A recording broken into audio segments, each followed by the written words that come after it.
Ayan.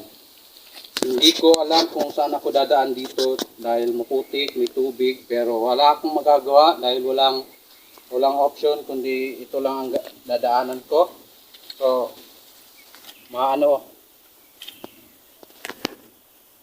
titiisin ko lang kahit na malambot ang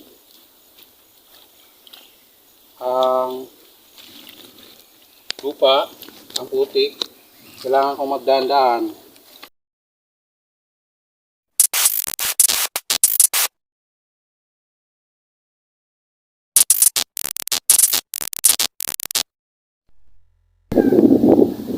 Hello guys, welcome to my vlog. Ngayong araw na ito ay nandito tayo sa Lepanto, Alegria, Cebu. So itong kinatatayuan ko ngayon, ito yung kalsada ng Lepanto na kung saan ito yung napakasikat na kalsada dahil kapag may tuloy-tuloy na ulan ay ganito ang resulta, napakaputik.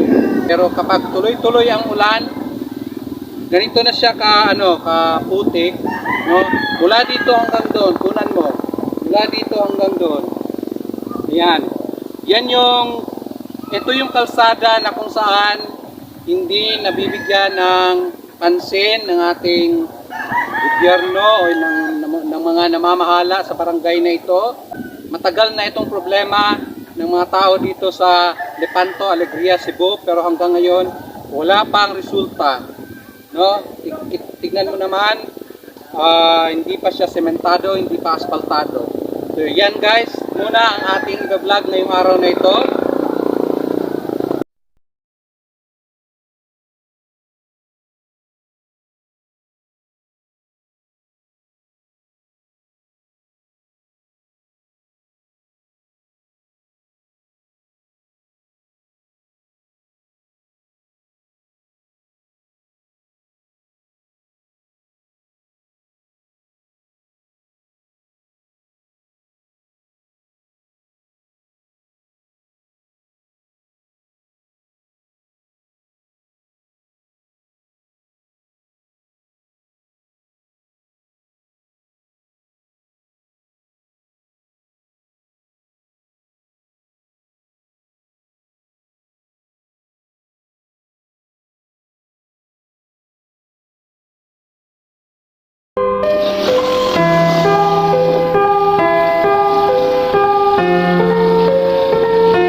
hindi maganda ang kalsada dito.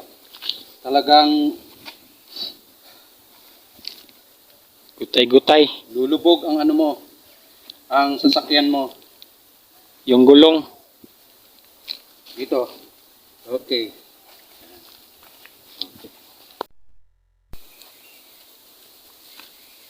Kailangan nating mag dahan-dahan dahil madulas, maputik ang kalsada. Tapos yung ano, may mga tubig na galing ng ano ng yung maliliit na batis doon sa bundok, dito na dumadaan sa kalsada. Kaya ganito ang itsura ng kalsada, putik. Ayan. Hindi ko alam kung saan ako dadaan dito dahil maputik, may tubig, pero wala akong magagawa dahil walang option kundi ito lang ang dadaanan ko. So,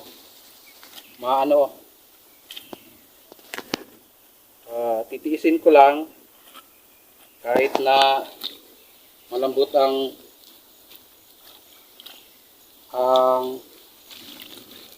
lupa, ang putik. Kailangan kong magdahan-dahan. Konting tiis lang, pero ganito lang ang buhay. Wala tayong magagawa.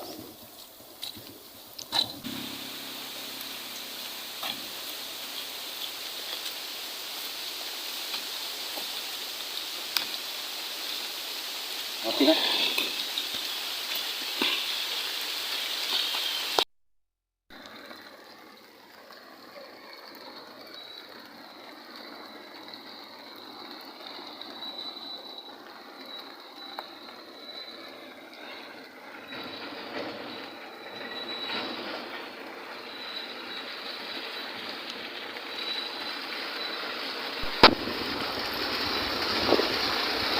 Ako, ang lalaki ng mga truck na ito.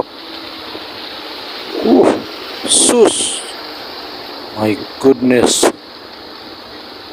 Lalong masisira ang daan. Lalong masisira ang kalsada.